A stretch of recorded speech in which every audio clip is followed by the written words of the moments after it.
Matrix houseware private limited, आपके घर और किचन की बढ़ाई शान। Matrix houseware.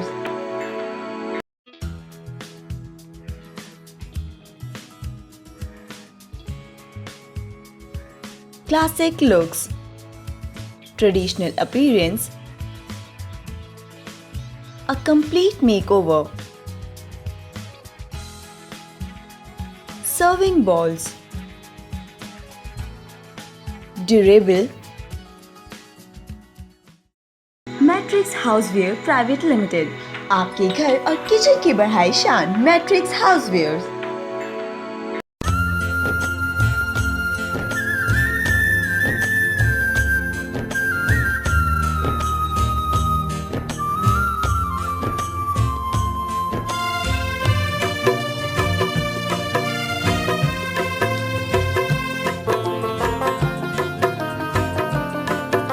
परम पूज्य संस्कार प्रणेता ज्ञान योगी मुनि श्री 108 सौरभ सागर जी महाराज की श्री मुख से मंगल प्रवचन। गुरुवर हमको दीजिए जन्म जन्म का साथ, गुरुवर हमको दीजिए जन्म जन्म का साथ। मेरे सिर पर रख दो गुरुवर अपने ये दोनों हाथ, मेरे सिर पर रख दो गुरुवर अपने ये दोनों हाथ। गुरुवर कार्यक्रम में मुख्य अतिथियों द्वारा भगवान महावीर जी का चित्र अनावरण कर दीप प्रज्वलित किए गए। ज्योति से ज्योति जलाते चलो, ज्योति से ज्योति जलाते चलो, धरती की गंगा बहाते चलो, धरती की गंगा बहाते चलो। महाराज की जैसा कि शास्त्रों में और मुनिवर कहते हैं, शब्द के एक एक अर्थ के अंदर कुछ ना कुछ रहस्य छिपा होता है। इसी प्रकार मेरे मुनि सौरभ सागर के शब्दों के एक एक अक्षर में इतना रहस्य छुपा है कि उसको अंदर धारण करना बहुत मुश्किल है। मुनि मेरे मुनि सौरभ सागर मुनि मोहिनीय कर्म से दूर रहते हैं, नियम संयम पूर्ण जीवन व्यतीत करते हैं, श्री देवी सेवा में सदा रत रहती है। सौरभ सौभाग्य का सितारा दर्शन से चमकता पड़ता है, रत्नत्रय की प्राप्ति की राह दिखाते हैं, भवों से बचना सिखाते हैं, सांसों की माला से सुमरूं सदा, गाऊं सदा आपकी भक्ति के गीत, सागर राग द्वेष से दूर रहूं। जी जीवन में यही प्रार्थना है। घट घट जीवन ज्योत जगा दो, मंगल में भगवान करूं मैं प्रार्थना, करूं मैं प्रार्थना। घट घट जीवन जगा दो, मंगल में भगवान करूं मैं प्रार्थना, करूं मैं प्रार्थना।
उस पार जी, भव सागर से मुझे तिरा दो, मंगल में भगवान करूं मैं प्रार्थना, करूं मैं प्रार्थना। कट कट जीवन ज्योत जला दो, मंगल में भगवान।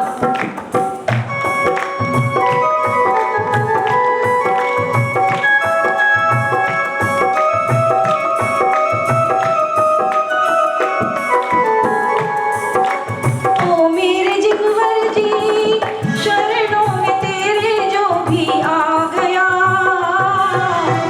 ओ मेरे जिगवर जी, शरणों में तेरी जो भी आ गया। अपनी अपनी आशा का मन वांछित फल पा गया। अपनी अपनी आशा का मन वांछित फल पा गया। मैं भी पर शरण में तेरी बैठी शीश नवाऊं, करूं मैं प्रार्थना, करूं मैं प्रार्थना। कट कट जीवन ज्योत जला दो, मंगल में भगवान करूं मैं प्रार्थना, करूं मैं प्रार्थना, करूं मैं प्रार्थना। उसके बाद महाराज श्री ने अपने श्री मुख से मंगल प्रवचन दिए। आइए सुनते हैं महाराज श्री जी के मुख से मंगल प्रवचन। के ऊपर बैठ, अगर तेरी क्षमता है तो, नहीं तो आ मंदिर में बैठ, जिससे तुम्हारा शरीर चले, साधना चले, उस साधन को तो कर, अन्यथा तेरी साधना क्या होगी। कई लोग आते हैं ना हम लोग के पास, और जब पढ़ते हैं तो वो इतना लंबा उदाहरण देंगे, करते तपसैल नदी तट पर तरुतल वर्षा की झड़ियों में। अब आज के साधु अगर तपशैल पर पहुंच जाएं, पर्वत के ऊपर गर्मी में पहुंच जाएं, क्या होगा? 2 दिन 5 दिन बैठेंगे और नृपामिति दंश मशक। कौन सा परिसर बैठता है साधु तो दंश मशक काटेंगे। और आज अगर आपके बीच में साधु आता है तो मच्छर काटते हैं। आप अपने नगर में देखोगे, बिहार भी करेंगे तो भी काटेंगे। आप अपने आप में लगा दोगे कछुआ छाप, ऑल आउट।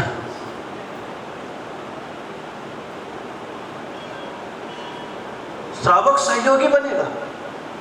क्या बनेगा? सहयोगी बनेगा, क्योंकि इनकी साधना में बाधक बन रहा है।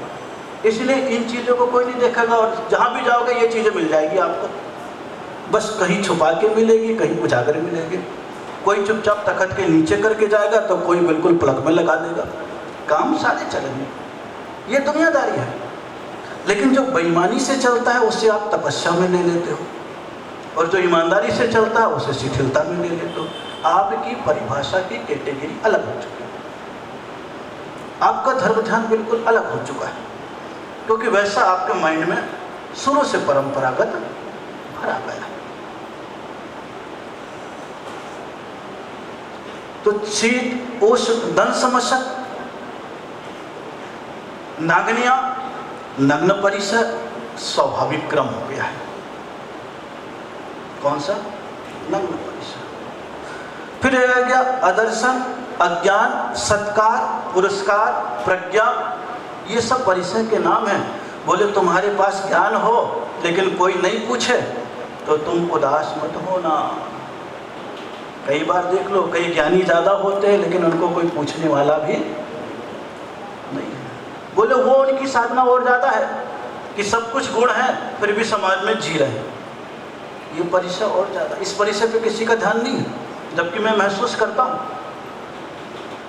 शिखर जी में जब मैं रहा तो देखा तपस्या करने वाले साधु थे और शास्त्र के ज्ञाता बहुत थे, लेकिन विचारों का यश नहीं था। क्या नहीं था? यश नहीं था।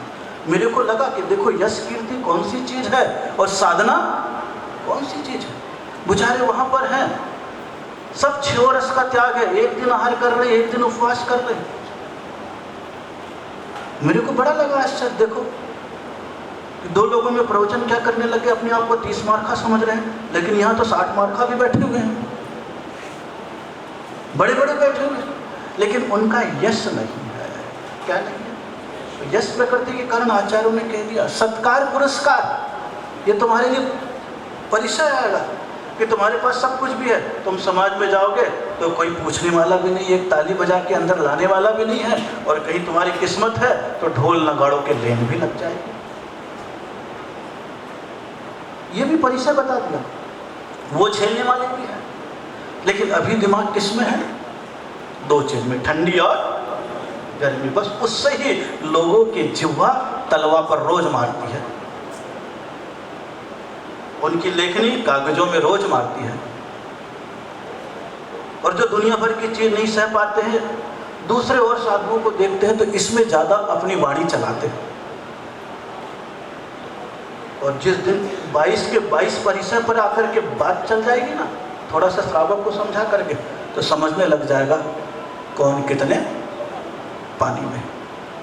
इसलिए व्यर्थ की चीजों पर ध्यान न दे करके आचार्यों ने साधारण रूप से कह दिया, पिच्छी लिया हो, नग्न रहा हो, केश लोच करता हो और शरीर को सजाता न हो और 22 परिसर को सहने करने की क्रिया कर रहा हो, अपनी आत्मा का कल्याण कर रहा हो और दूसरे को मार्ग बताता हो, वही हमारे लिए कौन है? गुरु महाराज। आप इस श्लोक बोल करके अर्घ भी चढ़ा लो। तो ये गुणानुवाद परिभाषा के अनुरूप है। लेकिन यहाँ पर अब श्रावकों से कह रहे हैं आज, देव गुरु के शब्द श्रवण कर उस पर जो श्रद्धान करे। बोले देव को और गुरु को अगर सुन लिया है तो क्या कर लेना? श्रद्धान कर लेना। ये ख्याल करना, परिचय बनाने से हमारी परिचर्या बदलने वाली नहीं है। क्या बनाने से? क्या बना लेने से? परिचय बना लेने से हमारी परिचर्या बदलने वाली। और आज तक अगर आप देखेंगे तो जब से पैदा हुए हैं, जब से होश संभाला है, तब से आपको देव शास्त्र गुरु का परिचय है कि नहीं है? है कि नहीं है? है कि नहीं है? 45 दिन के होते हैं तो भगवान से परिचय करा देते हैं कि ये तुम्हारे जिनेंद्र भगवान हैं, इनकी रोज देव दर्शन करने के लिए आ जाना। जिनवाणी माता है, पहले तो कम से कम प्रकाशित नहीं थी, तो वो मूढ़ बद्री में ताले में बंद थी। आप 5 रुपये 11 रुपये दे करके दर्शन करने के लिए जाते थे। परिचय तो था शास्त्र से भी, और गुरु महाराज भी आपको मिल जाते थे। तो आपको पता है कि जैन मुनि दिगंबर होते हैं, नग्न होते हैं, उनकी हमें दर्शन बंदन कर लेना चाहिए, है कि नहीं? ऐसा कौन है जिसका परिचय नहीं हो देव शास्त्र गुरु से? कोई है ऐसा? नहीं है। हाँ, अब जैन कुल में उत्पन्न हो गए हैं तो बेचारे 5-7 साल के होते हैं, हॉस्टलों में चले जाते हैं, और हॉस्टलों में चले जाते हैं तो मामला। जैन मुनि राज को भी नहीं देखे कहीं, तो ऐसे भी आज पैदा हो गए। तो सौभाग्यशाली भी हैं तो दुर्भाग्यशाली भी हैं। उस समय के दुर्भाग्यशाली थे कि मुनिराज होते नहीं थे तो दर्शन भी नहीं थे, और आज सौभाग्यशाली है तो भी उनके अंतराय कर्म का ऐसा उदय है कि बचपन से पैदा हुए, वो गांव में साधु कभी गए नहीं, हॉस्टलों में चले गए, कभी साधुओं से परिचय भी। लेकिन फिर भी अगर देखा जाए तो 70% दिगंबर जैनी जो हैं देव शास्त्र गुरु को जानते होंगे, क्योंकि बाकी ऐसे कई देश हैं जहाँ अभी सभी साधुओं का प्रवास। तो बोले परिचय हो गया, कोई बड़ी बात नहीं है, लेकिन क्या करना पड़ेगा? परिचर्या बदलना है। यानी जो देव शास्त्र गुरु बताए उन पे श्रद्धान करके जो हमारा आचरण है, वो आचरण हमारी आत्मा में अवतरित होना। और गृहस्थ जीवन का होगा। अगर गृहस्थ की परिभाषाओं को देखेंगे, 100% हम आप में तलाशेंगे तो बिल्कुल आप फेल हो जाओगे। और साधु की परिभाषा में, पंचम काल के साधुओं में आप 100% तलाशोगे तो आप फेल हो जाओगे। दोनों चीज़ों में दोनों फेल हो जाएंगे। किसी भी चीज़ में तुम ज़्यादा परफेक्ट देखने जाओगे तो तुम्हें रिजेक्ट कर दिया जाएगा। ये मान करके चलना, न तो मैं आप में पूरा परफेक्ट गुण देख पाऊंगा और न आप मुझ में परफेक्ट गुण देख पाओगे, नहीं देख पाओगे किसी भी रूप में, क्योंकि पंचम काल है। और पंचम काल में ये कह ही दिया गया है कि 5 प्रकार के मुनिराज में 2 प्रकार के होंगे, तीसरे नंबर के एक और होंगे, 3 प्रकार के। और 3 प्रकार में ही पूरे के पूरे 3 कम 9 करोड़ आ जाएंगे। बाकी तो अरिहंत अवस्था में और आगे बढ़ गए, वो बात अलग है। ये सारी की सारी चीजें आएगी। इसीलिए जो दुनिया भर के विचार इधर उधर की चीजों को देख करके आता है, सावधानी बरतना आपका काम है, लेकिन स्वीकारते हुए उसको आगे बढ़ाना भी आपका ही। जैसे आपके साथ हम हैं, हमारे साथ आपको, आपके भीतर कितनी त्रुटियां हैं आप देखोगे तो श्रावक के गुण क्या, जैनी के भी गुण हैं, जैनी के भी गुण हैं, अगर देखा जाए तो पूर्ण रूपेण नहीं है, लेकिन फिर भी स्वीकार करते हैं कि नहीं? करते हैं। साधु के पूरे लक्षण बताए, बाह्य लक्षण हैं, भीतर के पूरे अगर परिभाषाओं को देखोगे तो बोले हैं, शास्त्रकार कहते हैं नहीं है, होंगे नहीं, उतनी साधना नहीं है, उतना काल नहीं है। इसलिए शास्त्रकारों ने एक परिभाषा दे दी, द्रव्य क्षेत्र काल भाव की मर्यादा। कौन सी मर्यादा? द्रव्य क्षेत्र काल और भाव, यानी कैसा द्रव्य है, कैसा क्षेत्र है, कैसा काल है और कैसा, ये 4 चीजें देख लेना। 4 चीजों को देखोगे तो सारी चीजें अपनी आप ही हो जाएगी। इसीलिए यहां पर बता दिया गया देव शास्त्र गुरु तो है, लेकिन साथ है दोनों का। एक नाव है तो एक नाविक है, एक चल रहा है तो एक चला रहा है। दोनों के दोनों परस्पर में एक दूसरे के पूरक होकर के जिन धर्म की गाड़ी को आगे चलाएंगे, और जैसे हैं वैसे में ही चलाना है, अन्य किसी चीज में नहीं चलाना। और ये चलने का क्रम कब तक चलेगा? तो महावीर कहते थे कितना भी उठा पटक आ जाए, दुनिया में कितना भी प्रलय और कितना भी मिथ्यात्व आ जाए, लेकिन ये पंचम काल के अंत तक चलता रहेगा, थोड़े मोड़े होते ही रहेंगे। बोले तारे के समान पूरे आसमान में तो नहीं दिखेंगे, लेकिन जुगनों के समान धरती पर कहीं कहीं दिखाई पड़ जाएंगे। तारे के समान न श्रावक दिखेगा और न साधु दिखेगा, जुगनों के समान ही श्रावक दिखेगा, जुगने के समान ही साधु दिखेंगे। आप देखोगे तो अगर 125 करोड़ की आबादी है तो 125 करोड़ की आबादी में कितने जैन हैं? मुश्किल से 2 करोड़। मुश्किल से कितने हैं? कितने हैं?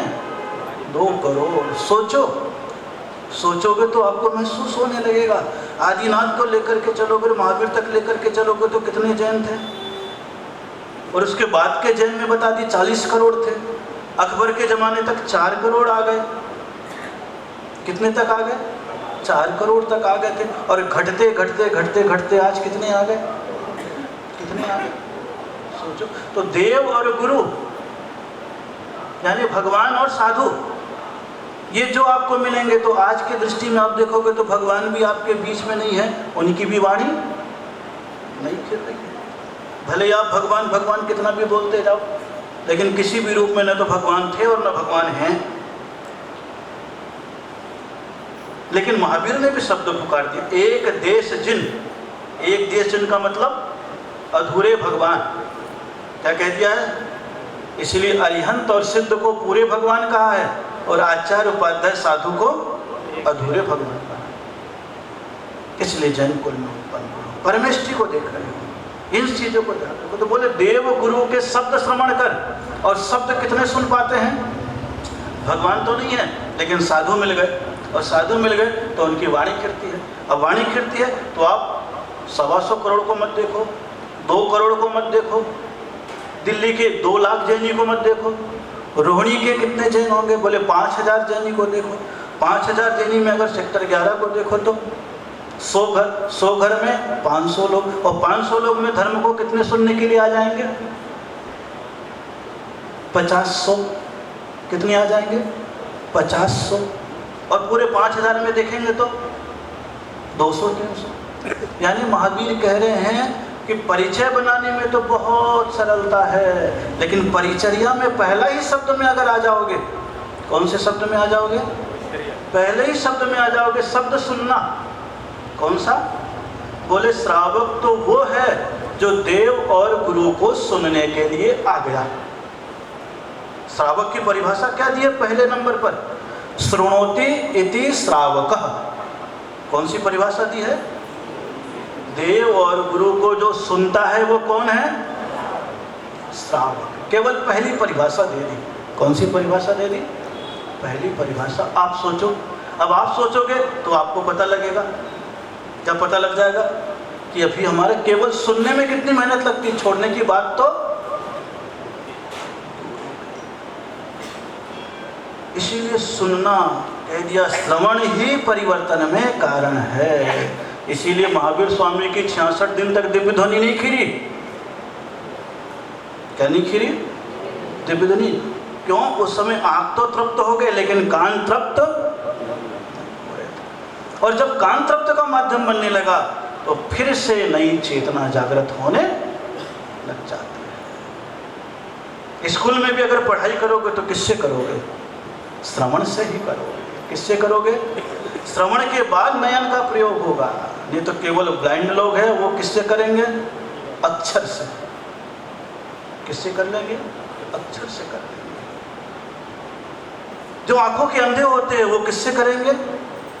अक्षर से केवल करेंगे। और जिनके पास आंख और कान दोनों हैं वो किससे करेंगे? श्रवण से पहले करेंगे। किससे करेंगे? फिर विस्मृति के कारण से किसका आधार लेंगे? शास्त्र का आधार ले लेंगे। 9:16। कितने मिनट हो गए? 9:16। ज़्यादा बोलना नहीं, फिर अपना समय आएगा फिर बोलूँगा। इसीलिए श्रवण, कौन सा शब्द है? श्रवण। श्रवण में ही आपको आगे का मार्ग प्रदर्शित किया जाएगा। और वो अगर भीतर से जैनत्व का बोध करना है तो, इससे बोध करना है तो केवल हमारे 100 घर हैं, 500 घर हैं, 1000 घर हैं, ये तो म्यूनिसिपैलिटी से वेरीफाइड नॉमिनेटेड जैन हो। नगर पालिका में लिखा हुआ है जैनियों के परिवार कितने हैं, जैन डायरेक्टरी बन गई है, उसमें जैनियों के परिवार कितने हैं। लेकिन ख्याल करना, जब वो सुनने के बाद जीवन में आने लगता है तो कहेंगे संत द्वारा वेरीफाइड जैन। तब आप कहलाने लगोगे, तब आपको लगने लगेगा हाँ, प्रवचन का अर्थ भीड़ बढ़ाना नहीं, भाव बढ़ाना है। कौन सा है?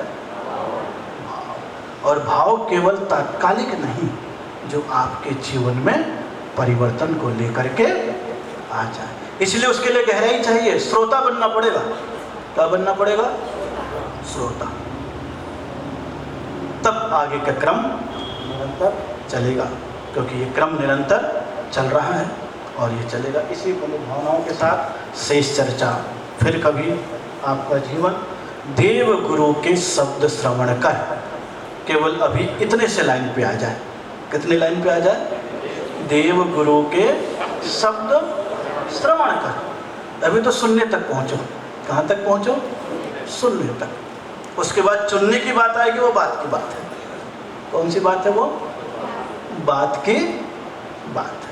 जीवन में परिवर्तन आए और आपके जीवन में धार्मिकता पनपे। इसी पुनीत भावनाओं के साथ ओम नमः। माता तू दया करके कर्मों से छुड़ा देना, इतनी सी विनय तुमसे चरणों में जगा देना।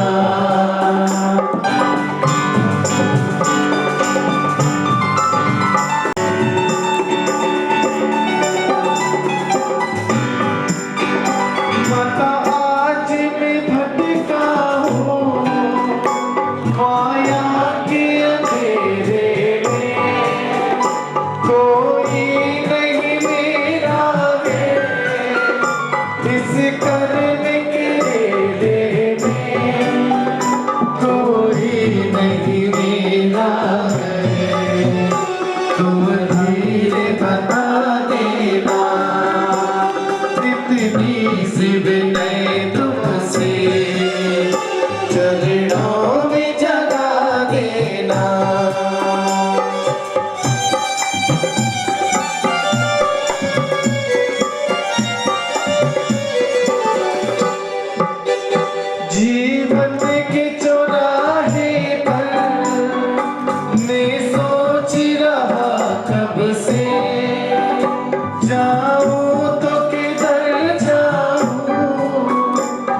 जगा देना, माता तू दया करके कर्मों से छुड़ा देना।